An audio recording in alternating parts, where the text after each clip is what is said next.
Nous continuons les problèmes de modélisation dans un problème littéral avec les problèmes qu'on va appeler les problèmes de cadence de production. Donc, dans l'exemple 6.11, on nous dit qu'il nous faut 12 heures pour 6 machines afin de fabriquer 936 pièces d'avion.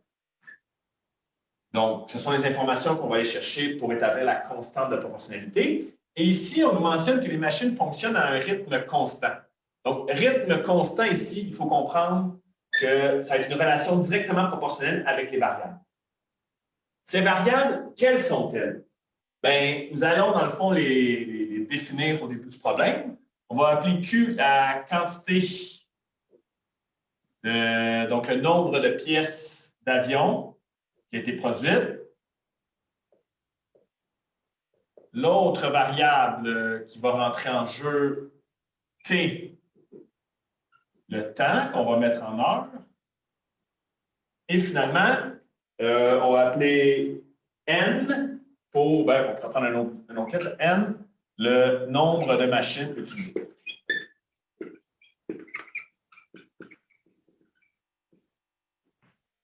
Donc, nous avons ces trois variables-là et on va se poser la question, là, quelle relation existe-t-il entre elles?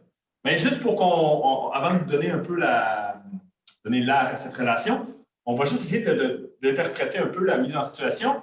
Si on a 12 heures, 6 machines, 936 pièces, qu'est-ce qui va se passer lorsque nous avons 12 machines et 12 heures? Donc, on remarque ici ce qu'on a fait, on a gardé le même nombre d'heures, mais on a doublé le nombre de machines. Donc, si on double le nombre de machines tout en gardant le même nombre d'heures, le volume de production, lui, devrait logiquement doubler. Puisque le rythme est constant, donc si on double une des variables uniquement, nous allons doubler la production. Même genre de question, si le nombre d'heures, lui, passe à 24 heures, que le nombre de machines revient à 6, bien, qu'est-ce qu'on peut dire au niveau de la production? Encore une fois, il va doubler. Bien, là, ça a l'air très simple comme ça. C'est juste pour vous illustrer le fait que si nous doublons une des variables, nous doublons la production. Mais si on augmentait une des variables d'un rapport 1,5, la production augmenterait d'un rapport 1,5. Qu'est-ce qui va se produire si, par exemple, on double les deux variables en même temps? Bien, une variable est x2, l'autre variable x2. Au bout de la ligne, la production va être quadruplée. On va avoir fait x4. Donc là, avec tout ça, on est capable de mettre les morceaux ensemble pour obtenir notre relation qui va, je répète, va en être une de proportion directe. Donc, en C, on mentionne que la relation, comme j'ai dit, est directement, la quantité de pièces est directement proportionnelle à nos deux variables. Quel est le lien qui unit ces deux variables-là? Bien, c'est proportionnel au produit du nombre d'heures par le nombre de machines. La relation à laquelle on s'attend, on va se dire la quantité produite est proportionnelle à au nombre d'heures fois le nombre de machines. Donc, ici, j'ai mis T pour le temps et N pour le nombre de machines. Maintenant, nous allons devoir trouver la constante de proportionnalité. Nous savons que 936 pièces, le but du problème. Donc, si on fait attention, je vais indiquer ici mes unités pour obtenir une constante qui possède des unités. Donc, si nous avons 936 pièces d'avion, nous avons une valeur K ici, nous avions 12 heures.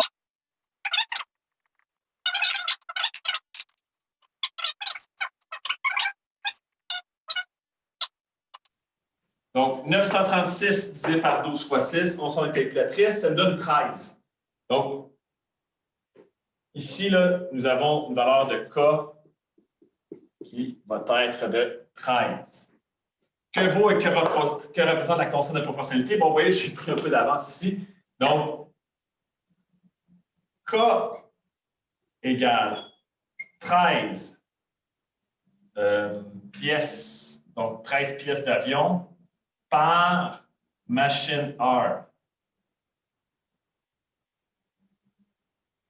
Qu'est-ce que ça représente? Ça veut dire que pour chaque machine qui fonctionne 1 heure, 13 pièces sont produites.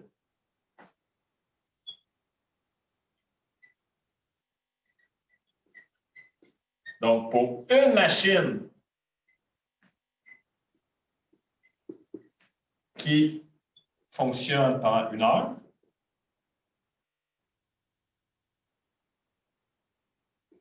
donc ça, c'est la notion de machine-heure, là.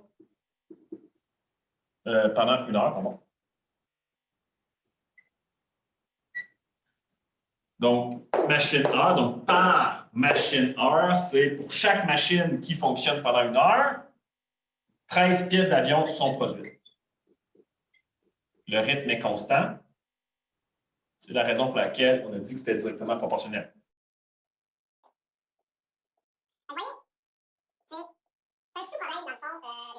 Hein? Il fallait juste bien comprendre que la relation ici va être directement proportionnelle.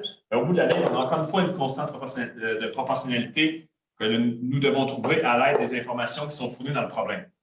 Une fois que nous avons la relation, eh bien, nous pourrons faire je dirais, de l'estimation, estimer certaines valeurs à partir d'autres données dans le problème. En E, on nous demande de trouver la quantité de pièces qui va être fabriquée pour 2 machines en 8 heures. Nous avons obtenu la relation suivante. Donc, la valeur de Q, ici, on fait juste remplacer. T, c'est 8, ici, et N, 2. Donc, on se rappelle ici que nous obtiendrons des pièces. Donc, 13 fois 8 fois 2, ça nous donne 208 pièces.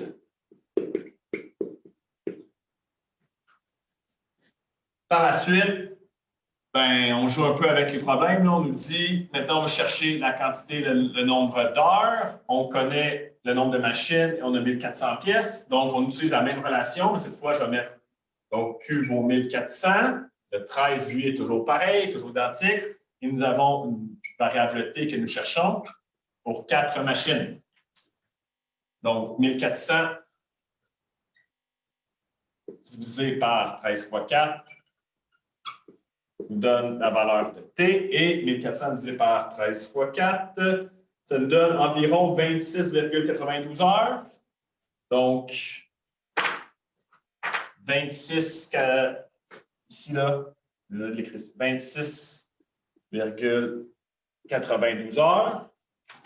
Si on y va en minutes secondes, est-ce qu'on est capable de faire ça? Mettre 26,92 heures en minutes secondes. Si on veut savoir à la seconde près, par exemple. Donc, 26,92 heures, c'est, relativement parlant, la même chose que 26 heures plus 0,92 heures fois. Donc, on revient un peu sur les conversions de mesure. Donc, combien y a-t-il de minutes dans 1 heure? Donc, dans 1 heure, il y a 60 minutes. Donc, oui, les unités s'annulent. Ça devrait donner 26 heures et 55 minutes. Bon, là, j'ai arrondi à la minute près. Si on demande d'arrondir à la seconde près dans un examen, il faudrait regarder la décimale qui reste et aller chercher ça en secondes. Donc, 26 heures 55 minutes, ce serait ce qu'on devrait obtenir arrondi à la minute près. Donc, au prochain exemple, nous continuons le travail de cadence de production. Si jamais vous avez bien compris l'exemple précédent, vous pourriez peut-être appuyer sur pause en ce moment, puis essayer de faire le problème, l'exemple qui suit par vous-même, voir si par la suite vous obtenez les mêmes réponses que moi. Ça pourrait vous indiquer là, si oui ou non vous êtes dans la bonne direction là, pour la modélisation des problèmes dans un contexte littéral. Donc, à l'exemple, j'ai défini mes variables qui sont la même chose que l'exemple précédent. On nous dit ici que 8 machines fonctionnent 12 heures par jour et quand elles fonctionnent à pleine capacité, l'usine produit 2304 pièces d'équipement électronique. dans le but de modéliser le problème, il faut comprendre que la quantité produite, dans ce cas-ci, le rythme est constant, est directement proportionnelle, donc une constante de proportionnalité directement proportionnelle au produit du nombre de machines fois le temps de travail.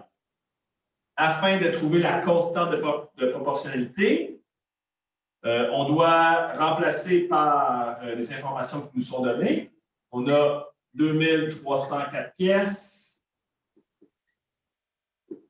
qui sont produites lorsque le temps de travail est de 12 heures pour 8 machines.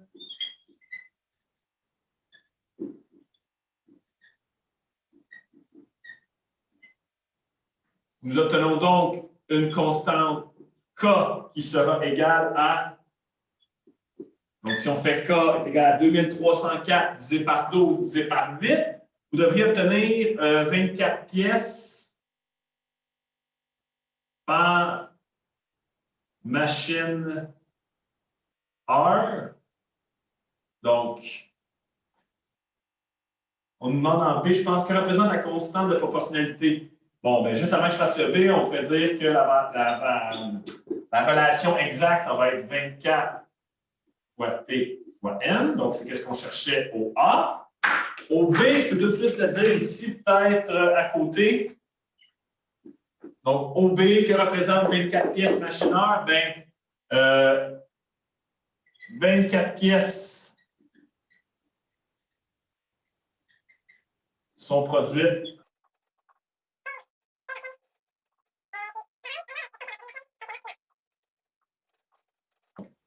à chaque fois qu'on a une machine qui fonctionne une heure, nous avons 24 pièces. Si on a deux machines, on fait x2. Si on a 2 heures, on fait x2, mais il faut aussi cumuler, donc faire, multiplier, dans le fond, faire le produit entre le temps de travail et le nombre de machines. Ça va être en plein ce qui va nous être demandé au C. Donc, au C, on nous demande, en supposant la même cadence de travail, combien de temps en minutes faut-il à une machine pour fabriquer une pièce? Bien, nous voulons fabriquer une pièce.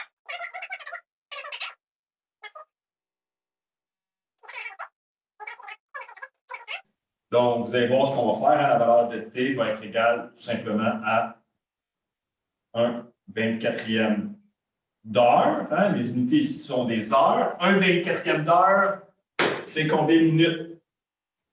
Donc, 60 minutes divisé par 24. On pourrait faire ça comme ça. Donc, 60 minutes,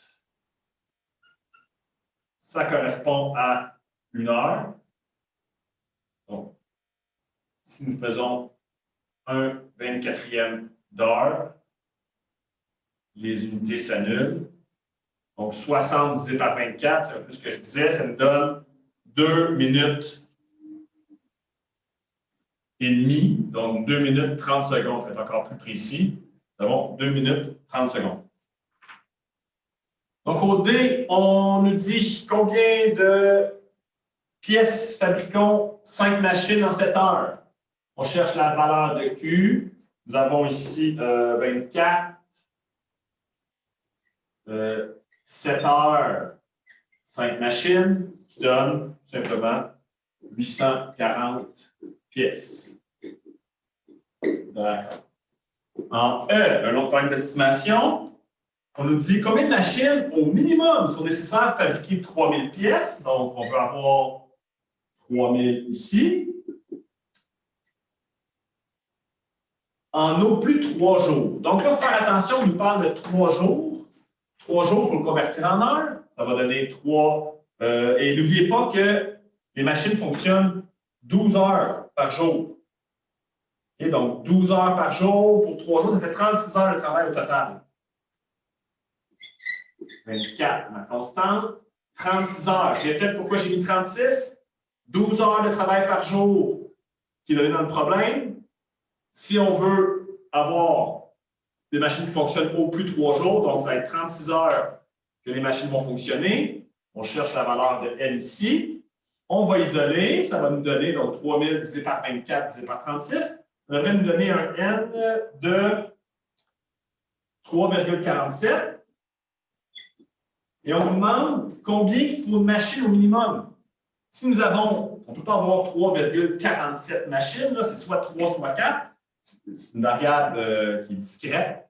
Donc, si nous avons 3 machines, on va être en dessous de la production. Donc, la conclusion, il faut au moins 4 machines pour accomplir la tâche. Donc, au moins 4 machines sont nécessaires. Finalement, en F. Donc, en F, la compagnie vient de recevoir 5000 pièces. En affectant 3 machines à cette commande, quel sera le meilleur délai de livraison? Donc, c'est quoi le mieux? Ou on pourrait aussi dire le pire qui va arriver, là, si on veut arrondir dans le pire des scénarios. Nous avons combien de machines? On a dit 3 machines ici. Donc, encore une fois, nous obtiendrons 5000 divisé par 24 divisé par 3. Ça devrait vous donner en heures 69,44 heures. Et on va arrondir au jour près. Donc, combien ça donne de jours? 69,44 heures. Bien, nous savons que dans une journée, il y a 24 heures. Regardez vos décimales. Donc, les heures vont s'annuler. Ça va nous donner, donc, intuitivement, je pense qu'on comprenait qu'il fallait diviser par 24. Donc, cela nous donnera 2,89 jours. Donc, si on nous demande quels sont les délais de livraison, ben moi, je répondrais au plus, on a une petite marge de manœuvre, on pourrait dire au plus 3 jours. Et donc, dans 3 jours maximum, la livraison va être faite. Voilà pour la cadence, les problèmes sur la cadence de production.